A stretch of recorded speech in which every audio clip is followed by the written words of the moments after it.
A brilliant broadcaster, Johnny, but he's so undisciplined. It was just it didn't fit our show at all, and I was trying to sort of steer it in its normal course, and he was just sitting with his feet on the desk like a 10-year-old sulking. I'm gonna tear your playhouse down,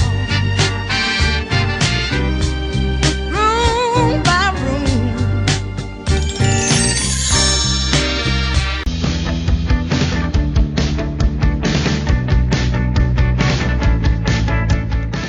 Welcome back to Hawksby and Jacobs. I'm Johnny Vaughan in for Hawksby. Jacobs is here, Kevin Day is here. We were just talking about names of football clubs that sound like quite sort of niche, weird activities. We've decided. You say we were talking. Two out of three of us were talking about it. One in the middle was looking slightly. I think what kicked us off was what was it? That was you, Group D action. It was you Group D. Just the way he said it. He said we'll be checking out plenty of Group D action. And for me, it sounded like, what did you do over the weekend, Kev? We invited a few couples round to the house for a bit of the old Group D action. I like a bit of Group D action. I do believe you. Please don't join in. You're going to be his carer. I do believe dignified silence was the best approach when Johnny's involved. Okay, nice. I do believe you interviewed Alan Pardew. I did. Funny, I don't know where you got that information from. Why do you think that's going to be interesting? Go on. I did interview Alan Pardew. Because I mentioned it last time that I was about to do it, and he's the most. And I say this in front of Johnny Vaughan, he's probably the most alpha male man I've ever met in my life, Alan Pardew. I'd like to meet him. Seriously, if you ever meet Alan Pardew, could you give the rest of us 2 weeks' notice so we can clear the centre of London, come back in when it's over? You're very 28 days later. You're pathetic, Cav. You've always been pathetic. Still.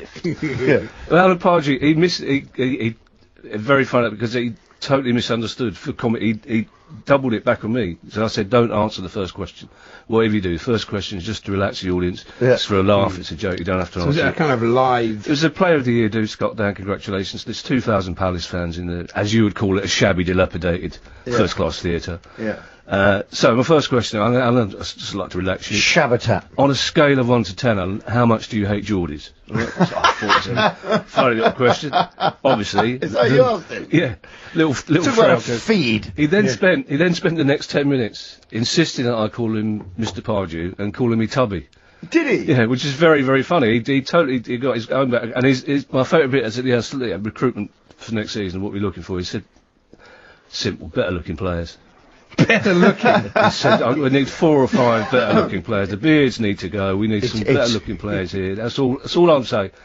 You can work it out on the basis of that. It's very old school. When you meet very old school people, that they're not frightened, particularly out the East End or Aristos, curiously, or Wimbledon, or to go if they'll go. No, I knew he was a good looking boy. Like his old man, he was a good looking boy. And they don't mind. He was a very good look, very handsome man. All of them were. His father was a very good looking man. Well, also, I met Dave Madden, Palace legend, who was the best looking footballer in the history of the world. Who? Dave Madden.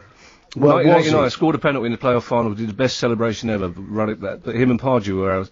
And as Dave Madden said, I was, even in the midfield, Pardew wasn't the best player. I go with Kevin. Actually, I go with Kevin with Keith Allen on this. Keith Allen, yeah. The sexiest football's got, as he once said on a show I did with him. He said that he reckoned little Kevin Keegan, when he was shaking that little perm, warming up for England in the little Admiral shorts, in the shower, and he knew he smelled of brute as well. Why was he in Henry Cooper's bathroom? It was never made clear why Kev emerged from out the Stevens. We understood Kevin because Henry was splashing it all over, and suddenly little Kev was there. You're thinking, what is he like? He's sort of. What's the deal? Is he like his punk? Also, I heard 2 ex-players recently having a massive argument about which of them had the tap end in the bath. Really? The Liverpool's training ground 20 years ago. So imagine Henry Cooper and Kevin Keegan arguing about which of them are getting the tap end. I know who's getting the tap end. Again, we're back to that, aren't we? No, you are, Johnny. Sorry. No, you sorted it. Peter Marinello was a good-looking boy. He was a good-looking lad, yeah, but he sort of suffered for being that sort of George Best, Willie Morgan type period, didn't he? Yeah. David Hopkins. David Hopkins? Look at the curl one. It's a bit obscure. Which again, if you're looking, but it's not obscure. He scored a winning goal for Palace in the playoff. That's obscure. He did actually. But also, I'm just worried that you would know the famous commentary. David Hopkins looking to curl one, because I thought that would have you exploding with excitement. No, because it's too direct. It's too Route 1, like Palace. Can I say we're looking for armchair warriors today? People who really put the time in over the weekend watching television. Indeed, really are your curtains drawn, sit down. People who don't leave the house and really enjoy their sport. My friend Jim a while ago. He had a weekend watching the Open. I think it was the weekend there was the Open, the Tour de France, and the Ashes, I think, were on at the same time. And he had a 3-screen deal going, including his iPad propped up with the Tour de France. And he actually came up the line, he was going, which is, I spoke about a while ago. Jim is the ultimate armchair warrior. But he did say, he said he had a very good afternoon. I watched all three, had them all going on there, because he actually talks a bit like a sports commentator. He watches so much sport. He's developed that sort of weird sibilance, tends to go with it. Sport. And he's gone, yeah, I need to enjoy the scenery. Yeah. And I was thinking, no, but I actually said to him, I said, Jim, it's not an admission, just because you enjoy scenery, it's not a mark of anything. I said, and then I suddenly thought, actually, if you just watch the Tour de France for the lycra buttocks, that would be. Wouldn't be. I wouldn't be, but it'd be the scenery is distinctly better than just looking at lycra. Did he just say lycra buttocks? He did say lycra buttocks. Yeah, we're trying to let it. Is that a banned phrase? It's the only reason. Or does that set you off? Lycra buttocks. It's his safe word. It's the only reason I watch golf. The only reason I watch golf is for the view. I love the golf. I'll happily watch golf for the view. It's the best. It's the best sport in 3D golf. And to see Tiger Woods disappointed. The 3D sport has died away, hasn't it? It really has. Yeah. Nothing's on 3D. The loveliest bit of TV action was Frankie Dettori's face just after he won the Derby. It was perfect. 5 minutes after he won the Derby, when he was reminded that he was riding in the 7:30 at Lingfield that night, which clearly he had forgotten about, and he had that look on his face. Where I'm not, and then he had a look on his face where. No, my agent would have got me out of that. I'm pretty sure my agent. And he won. He won. I know. It was incredible. It's a lovely story. And also, jockeys are grafters, aren't they? They really. Do you know what I like about hard men? Jockeys, they're like little human stock cubes, because you've got all the normal sized passion, normal sized energy squashed into a little thing. They're always good. That's that one. See, I like that, isn't it? It's gone well, that one. You can never tell, can you? You can't really. I quite liked it. Yeah, like human stock cubes. Should we take a moment to talk amongst ourselves? You put them in hot water, those things you put in hot water, they'll get bigger. It's bad, they're all intense, concentrated. It's like they've been reduced in a pan. What you're left is essence of real human. I also like Tiger Woods getting at 85 as well. Kev, that's incredible, beautiful. I like the fact as well, my mate said to me, yes, 8 balls. Quite a nice observation. Thank you. And then back in the room. Listen, back in the room. I just started laughing somehow. You know, it's okay. That's one of the funniest things I've heard this afternoon. And you're not a laugher. Well, I'm not a laugher, no. Okay, it's 1:42 right here on talkSPORT. I was just talking about Armchair Warriors, in which brought up the subject of my friend Jim. Just had a lovely text in saying, I'd like to nominate myself as the ultimate Armchair Warrior this weekend. I managed to watch the Derby, the Champions League final, the Ireland-England pub team international, and Bradley Wiggins' our world record. I managed to get out of fitting our new kitchen by leaving my tools accidentally at work on Friday. That's good. I also managed to get the wife to go to the bookies for me and do my tote play spots on all Saturdays and Sundays race meetings as our internet went down for an hour on Saturday morning. I couldn't go because I had to get my hair cut.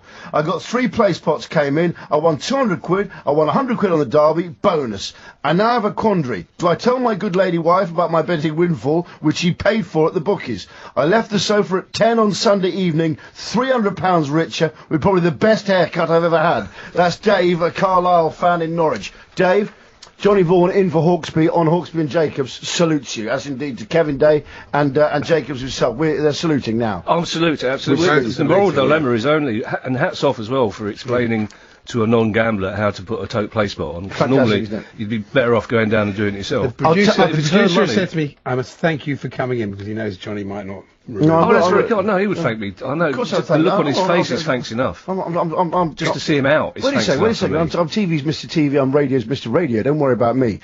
Text us in 81089 81089. I don't know. 81089, or with any of your tells. I think we're both going. Armchair Warrior, and also Twitter at TS Handj. Handj. No. TS Hand J. Not is it? No. It's TS Handj. Oh, all right. Oh, sorry, H and J. Sorry, I thought it was Handj. Terrible. But it's easier to remember. If Yes. Well, that's very true. Okay, TS Handj. So give us so do Twitter us, give us a hand, Jay, and 81089 with any of your tales of being an armchair warrior. It's 1:44. Kev, you going to stay for the whole hour? Why not? I thought I'd just been dismissed and thanked. That's why. Why? Why have you? I don't know. Have a look at the running order. No, he hasn't got the power. I know. Anyway, No, listen, I we're do. back- We've got we're- a grand poll I do coming up. generally- We've got a grand poll coming up. Listen, Yes. Kevin, if you don't come, I think you might well be coming back. But Kev, it's really nice to see you again. I've been interviewing you now for 25 years, Yeah. and that didn't begin today. Back in 1 second. Gonna tell